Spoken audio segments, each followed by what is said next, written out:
ஹவா மஹல் என்பது இந்தியாவின் ஜெய்ப்பூர் நகரத்தில் அமைந்துள்ள ஒரு பிரபலமான நினைவுச் சின்னமாகும். 1799ஆம் ஆண்டு மகாராஜா சாவாய் பிரதாப் சிங் என்பவரால் இது கட்டப்பட்டது. ராஜபுத்திர கட்டிடக்கலையின் சிறப்பியல்பைக் காட்டும் இந்த மாளிகை அதன் தனித்துவமான வடிவமைப்பிற்காக உலகப் புகழ் பெற்றது.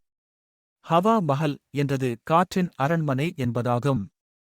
இது இந்தோசரசனிக் மற்றும் ராஜபுத்திர கட்டிடக்கலையின் கலவையாக உள்ளது. சிகந்தரா சிவப்பு மணல் கல் பயன்படுத்தி கட்டப்பட்டது. ஹவா மஹலில் 5 மாடிகள் உள்ளன. 953 சன்னல்கள் ஜரோகா கொண்ட இந்த மாளிகை காற்றை எளிதில் வெளியில் செல்லச் செய்யும் வகையில் வடிவமைக்கப்பட்டுள்ளது.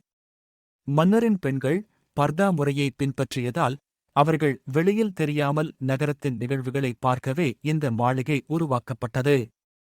சன்னல்கள் மூலம் அதிகளவில் காற்று செல்லக்கூடியதால் கோடைக்காலத்தில் கூட இங்கு குளிர்ந்த சூழல் நிலவும்.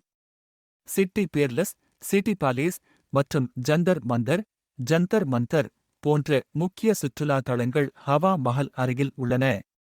இது பிங்க் சிட்டி என அழைக்கப்படும் ஜெய்ப்பூரின் கலாச்சார அடையாளமாகவும் விளங்குகிறது.